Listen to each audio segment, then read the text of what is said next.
आज हम ये ज़बरदस्त सी रेसिपी बना रहे हैं। देख लें, देखने में कितनी मज़े की और यम्मी सी लग रही है। आप इसे सहरी में बनाएं और अफ्तारी में बनाएं। तो चलते हैं अपनी रेसिपी की तरफ। सबसे पहले हमें चाहिए होगा 2 कप मैदा, जो कि हम छान के इस्तेमाल करेंगे। जब भी कोई चीज़ बनाए मैदा हमेशा छान के फिर उसके बाद उसे इस्तेमाल करें ताकि वो सही रहे। उसके बाद 1 टीस्पून नमक चाहिए होगा और 1 टीस्पून ही हमें चीनी चाहिए होगी। ये दोनों चीज़ें हम डाल देंगे। फिर हम इसके अंदर डालेंगे 1 अदद अंडा और इसके साथ ही हमें चाहिए होगा तकरीबन 2 टेबलस्पून के करीब पानी। अगर और जरूरत पड़ेगी तो फिर मैं वो आपको बता दूंगी। और फिर हमें चाहिए होगा बटर या घी।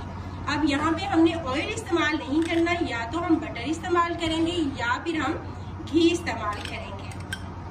मेरे पास होममेड है, मैं वो इस्तेमाल कर रही हूँ। आप चाहे तो आप बाजार का भी इस्तेमाल कर सकते हैं। इन सारी चीज़ों को मैं कर दूंगी बहुत अच्छी तरह से मिक्स। अच्छी तरह से हमने इसको मिक्स कर लेना है। स्पून करते हैं साइड पे, क्योंकि ये वाला जो काम है ये हाथ से ज्यादा अच्छे से होगा। मैंने भी यहाँ पे सिर्फ तकरीबन 2 टेबलस्पून के करीब पानी डाला है, क्योंकि हमें इसको पतला नहीं करना। तो अगर और जरूरत पड़ेगी तो फिर मैं डालूंगी, तो फिर मैं आपको बता दूंगी कि हमने और इसमें कितना डालना है। अच्छी तरह से हमने इसको हाथ के साथ करना है, क्योंकि हमने इसके अंदर अंडा डाला है और हमने इसके अंदर बटर डाला है, तो सही हो जाएगा। अब हाथ के साथ ना इस तरह से करना है ताकि ये बिल्कुल इस तरह से प्लेन हो जाए। तो ये मैं कर लेती हूँ। इसमें थोड़ा सा टाइम लगेगा। 2 टेबलस्पून के करीब मैंने इसमें पहले पानी डाला था और इतना ही मुझे इसमें बाद में पानी डालना पड़ा। तो हमारी बिल्कुल एक स्मूथ सी डो जो थी वो रेडी हो चुकी। फिलिंग के लिए सबसे पहले पैन में डाल दूंगी ऑयल 1 टेबलस्पून। ऑयल जैसे ही गर्म हुआ तो सबसे पहले मैंने इसके अंदर लहसुन और अदरक का पेस्ट डाला। दोनों 1 टीस्पून है, लहसुन का भी और अदरक का भी। इसकी अच्छी सी खुशबू आने लगेगी तो इसके अंदर बाकी की चीजें जाएंगी। यम्मी सी फिलिंग हमें रेडी करनी है।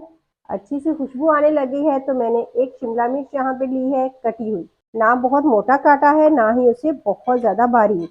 जब हम इसे खाएं तो हमारे मुंह में इसकी फील होनी चाहिए, इसी हिसाब से मैंने इसकी कटिंग जो है वो की है। ठीक है, इसके साथ ही मैंने डाल देना है 300 ग्राम चिकन। बोनलेस चिकन था जिसे बॉईल किया और उसको शेड कर लिया, और इसे भी डाल के मिक्स कर लेना है। तो अब इसमें मैं बाकी के मसाला जार जो है वो डाल दूंगी। काली मिर्च है हाफ टी स्पून, जो कि मैंने इसके अंदर डाल दी है, और इसी के साथ ही सुरख मिर्च भी हाफ टी स्पून, सुरख मिर्च मोटी कुटी हुई। और जीरा जो है बिल्कुल हमने तकरीबन 1 से 2 चुटकी के करीब ही इसके अंदर डालना है। और नमक हम डालेंगे हस्बे ज़रूरत। मैंने यहाँ पे 1 टीस्पून डाला है। नमक मिर्च आप अपनी मर्जी के हिसाब से, अपने टेस्ट के हिसाब से डाल सकते हैं। चिकन पाउडर है मेरे पास 1 टीस्पून। इन सारी चीज़ों को अच्छी तरह से कर लेना है मिक्स। आंच तेज़ रखनी है, आंच को हमने लो नहीं करना, वरना हमारी सब्जी जो है वो बहुत अजीब सी हो जाएगी। हो गया तो अब मैं इसमें डालूंगी चिली सॉस। चिली सॉस मैंने यहाँ पे ली है 2 टेबलस्पून, और सोया सॉस है 1 टेबलस्पून। इनको अच्छी तरह से कर लेना है मिक्स। ये हो गया है तो अब मैंने इसके अंदर केचप या चिली सॉस, जो भी चीज़ आपको पसंद हो आप इसमें वो डाल सकते हैं। मैंने यहाँ पे ली है केचप। अगर बच्चों ने खाना है तो आप केचप डाल दें, अगर बड़ों ने खाना है तो आप इसमें चिली सॉस भी डाल सकते हैं स्पाइसी करने के लिए। सब्ज़ प्याज, इसका सब्ज़ वाला हिस्सा लिया है। तो ये सारी चीज़ें हो गई हैं और फिलिंग हमारी हो गई है रेडी। तकरीबन 2 से 3 टेबलस्पून मैंने सब्ज़ प्याज जो है डाला है। अब हमने यहाँ इसको खुश्क नहीं करना। अगर हम खुश्क करेंगे तो हमारी फिलिंग जो है वो बहुत ड्राई ड्राई बनेगी। तो इसी तरह से मैं चूल्हा बंद कर देती हूँ और इसे ठंडा करती हूँ। डो राइज हो गई है तो इसे भी निकाल लिया है मैंने। अब इसे हल्का सा इस तरह से करूँगी ताकि इसमें जितनी भी एयर है वो सारी की सारी निकल जाए। जितनी अच्छी तरह से हम डो को गूंदते हैं ना, उतनी ही अच्छी हमारी चीज़ तैयार होती है। चाहे हमने कुछ भी बनाना हो, कुछ भी बनाए, जैसे हम जितना अच्छा से आटा गूंदते हैं ना, उतनी ही अच्छी रोटी बनती है। तो सेम इसका भी यही हाल है। 2 इस तरह से बड़े साइज के ना मैंने इसके पेड़े बना लिए। अब मैंने इसको बेल लेना है। ठीक है, एक को करते हैं साइड पे, सबसे पहले एक को बेल लेते हैं, फिर दूसरे की बारी आएगी। हाथ से भी आप कर सकते हैं, लेकिन बेलने से ज़्यादा अच्छे से हो जाएगा। इसी तरह से मैंने दोनों को बेल लिया है, दोनों रोटियों को। अब मैं इसको सेट करके आपको दिखाती हूँ। ये हो गया तो अब मैं इसके ऊपर डाल दूंगी मायोनीज। इसको मज़ीद क्रीमी बनाने के लिए इसको अच्छी तरह से हमने फैला लेना है इसके ऊपर। तकरीबन यहाँ पे मायोनीज इस्तेमाल हुई है 2 टेबलस्पून। एक बात का ध्यान रखना है कि किनारों पे भी अच्छी तरह से लग जाए। अगर सहरी में आप लोग पराठा वगैरह खाने के शौकीन नहीं है ना, तो ये बनाएं।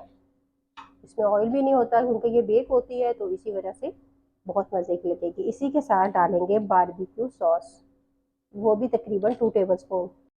ये भी ऐसे ही अच्छी तरह से हिला लेंगे। आप बारबेक्यू सॉस ना हो तो आप इसकी जगह पे चिली सॉस भी लगा सकते हैं। अच्छी तरह से, तो जिस जगह पे नहीं है ना उस जगह पे भी हम इसी तरह से चम्मच के साथ, ब्रश के साथ, किसी भी चीज़ के साथ आप इसको सेट कर सकते हैं। अब हमने जो फिलिंग रेडी की थी वो हम इस पे रख लेंगे। ठीक है, पहले इसको सेट कर लेते हैं अच्छी तरह से कि हर जगह पे अच्छे से फिलिंग आ जाए। अच्छा, ये यहाँ पे एक चीज़ का ध्यान रखना है कि मैंने चिकन को बहुत ज़्यादा बारीक नहीं किया और हमने इसको बहुत ज़्यादा बारीक नहीं करना। अब इसके ऊपर लास्ट में जाएगी चीज़, जितनी पसंद हो उतनी आप इसमें डाल सकते हैं। और अब जो दूसरी हमने बेल के रखी थी रोटी, वो वाली हम इसके ऊपर डाल देंगे।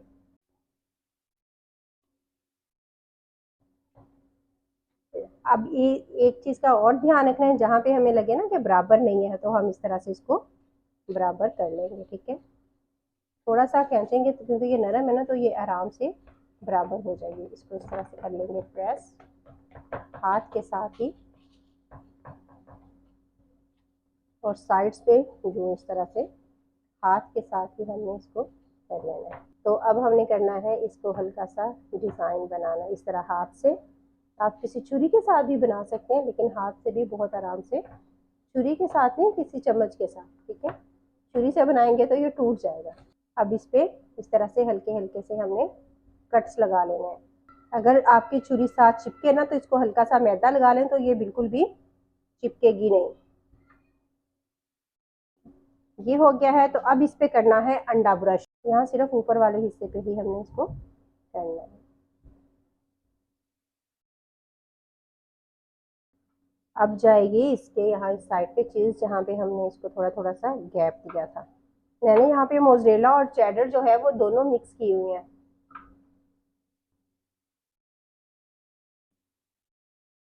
अब मैं इस पे थोड़े थोड़े से इसी जगह पे जो हमने ऊपर जगह छोड़ी थी ना, तिल डाल दूंगी। तिल के साथ ही थोड़ी थोड़ी सी कलवंजी भी। कलवंजी के बारे में तो वैसे भी बहुत सी हदीस जो है वो मशहूर है। अब इस पे बिल्कुल हल्का हल्का सा धनिया डाल देंगे। अब ये बिल्कुल रेडी है बेक होने के लिए, तो मैं इसे 15 मिनट के लिए बेक करूंगी। आप चाहें तो इसे पतीले में भी बना सकते हैं, लेकिन मैं उसे ओवन में बनाऊंगी। तो बेक कर लूँ, फिर दिखाती हूँ। ज़बरदस्त सी ब्रेड जो है वो बेक हो गई है, तो अब हम करते हैं इसकी कटिंग। इतनी मज़े से चीज़ी सी ब्रेड जो है वो बेक हुई है। तो देखिए चीज़ नज़र आ रही है आपको। इसे मैं सेपरेट करती हूँ। बहुत ज़्यादा गर्म है, ये देखें कितनी जूसी बनी है, नज़र आ रही है। अगर ज़बरदस्त सी रेसिपी अच्छी लगी हो तो लाइक कीजिएगा, चैनल पर न्यू है तो इसे ज़रूर सब्सक्राइब कीजिएगा। आज की यम्मी सी रेसिपी आपको कैसी लगी मुझे कमेंट सेक्शन में ज़रूर बताइएगा, और अपना रखिएगा बहुत सारा ख्याल। अल्लाह हाफिज़।